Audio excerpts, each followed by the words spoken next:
Hello friends, welcome to Defence Matrix. आज हम बात करेंगे MMRCA 2.0 की। इसको समझने की कोशिश करेंगे, सारी कैलकुलेशंस समझने की कोशिश करेंगे और ये समझने की कोशिश करेंगे कि कौन सा एयरक्राफ्ट भारतीय वायुसेना के लिए सबसे बेस्ट होगा, प्रेफरेबल होगा।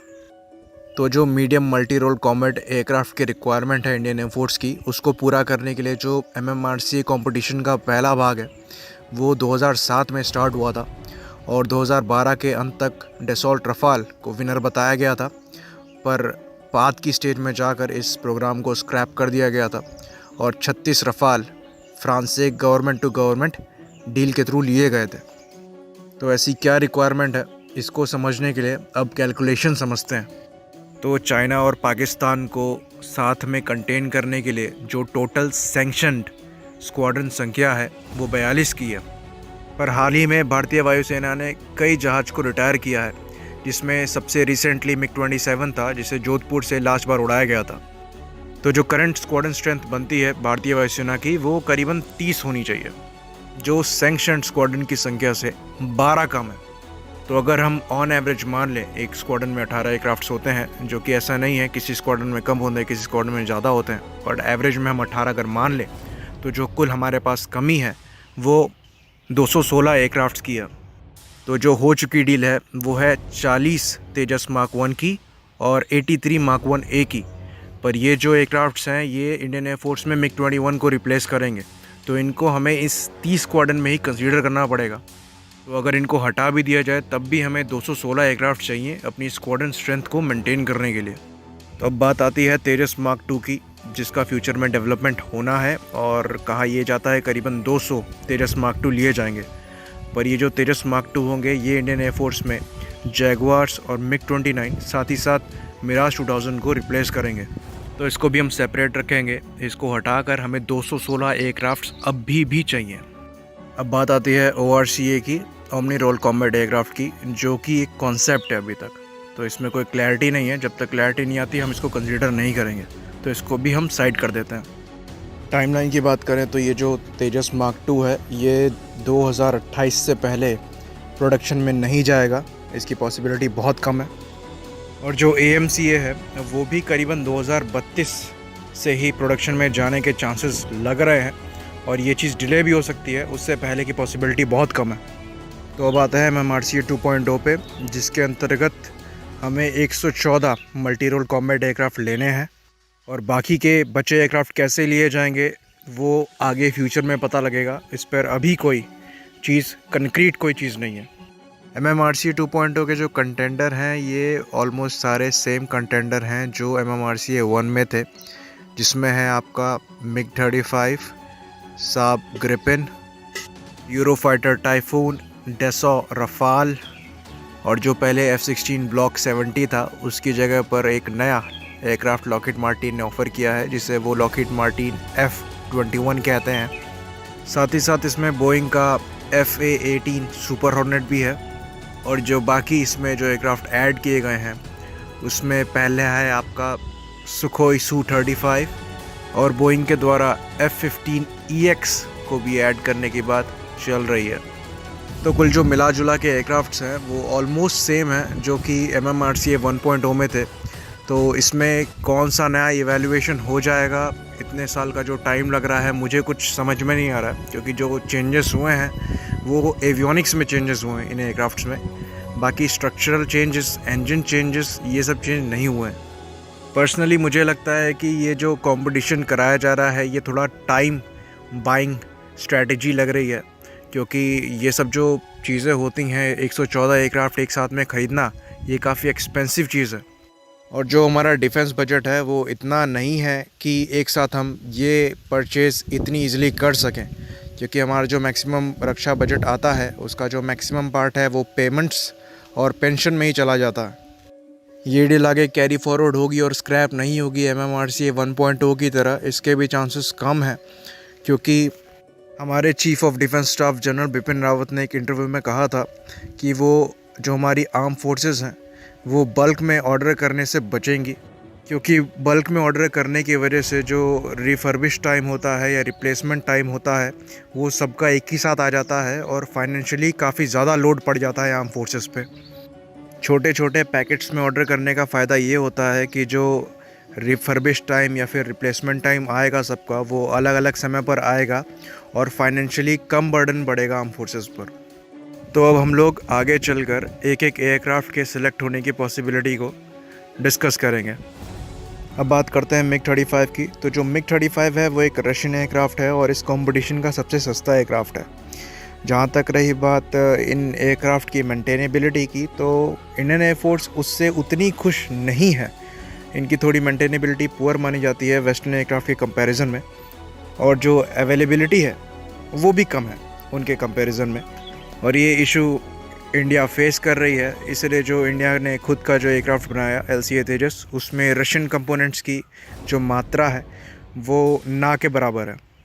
बाकी एवियोनिक्स की बात करें तो जितने भी एयरक्राफ्ट इसके कंपटीशन में हैं उनके एवियोनिक्स इससे बेटर हैं। रशिया थोड़ा लैग करता है एवियोनिक्स में करंटली। और रही बात परफॉर्मेंस की, फ्लाइंग की और कैरिंग कैपेसिटी की, तो वो काफ़ी अच्छी है, उसमें कोई इशू नहीं है। जो डिज़ाइन है मिग 29 से स्टार्ट होता हुआ और ये M2 से लेकर मिग 35 तक बना, ये काफ़ी अच्छा डिज़ाइन माना जाता है और जो बाय डिज़ाइन इसकी परफॉर्मेंस काफ़ी बेहतरीन है। और इसके सेलेक्ट होने में जो सबसे बड़ा रोल कोई चीज़ प्ले कर सकती है तो वो इसका प्राइस है। पर मेरे पर्सनल ओपिनियन के हिसाब से ये कंपटीशन उतना नहीं दे पा रहा है किसी दूसरे एयरक्राफ्ट्स को जो हैं इसके अगेंस्ट में। दूसरा है साब ग्रिफिन NG, जिसे स्वीडन ने बनाया है। ये काफ़ी बेहतरीन एयरक्राफ्ट है और जो इसका प्लस पॉइंट है कि जो इसका इंजन लगा है वो GE का 414 इंजन है। ये सेम इंजन है जो हमारे मीडियम विंग फाइटर और आमका के मार्क 1 में लगेगा। तो उस लिहाज से जो इंजन इकोसिस्टम है वो इसके लिए एक पॉजिटिव पॉइंट बनता है।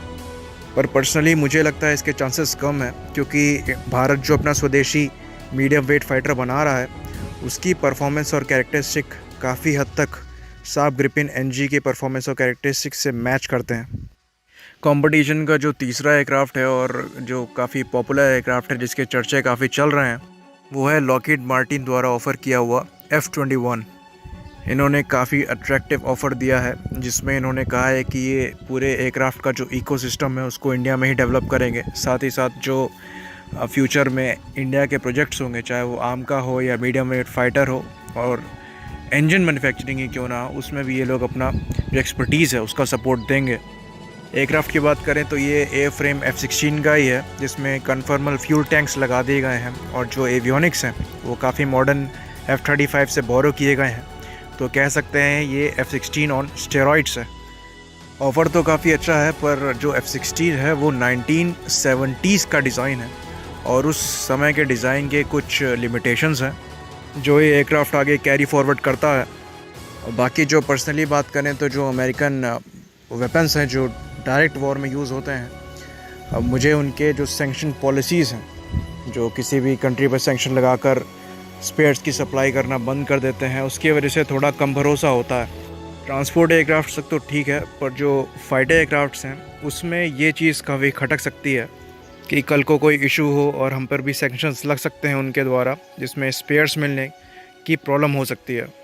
अदरवाइज़ एयरक्राफ्ट काफ़ी अच्छा है और अगर सेलेक्ट हो जाए तो कोई सरप्राइज़ की बात नहीं है, क्योंकि मेंटेनेबिलिटी और जो एयरफ्रेम डिज़ाइन है वो ऑलरेडी प्रूवन है।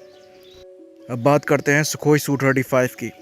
तो ये एयरक्राफ्ट भी काफ़ी कैपेबल एयरक्राफ्ट है, पर इसके भी चांसेस ना के ही बराबर हैं, क्योंकि हम जो Su-30 MKI यूज़ करते हैं आफ्टर अपग्रेडेशन इनटू सुपर सुखोइस, वो भी कैपेबिलिटी मैच करेगा Su-35 की। तो मुझे नहीं लगता कि एक्स्ट्रा पैसा देकर एक अलग एयरक्राफ्ट लिया जाएगा जब वो खुद ही स्वदेश में डेवलप हो रहा है HAL द्वारा। अगला कंटेंडर है बोइंग का F-15EX।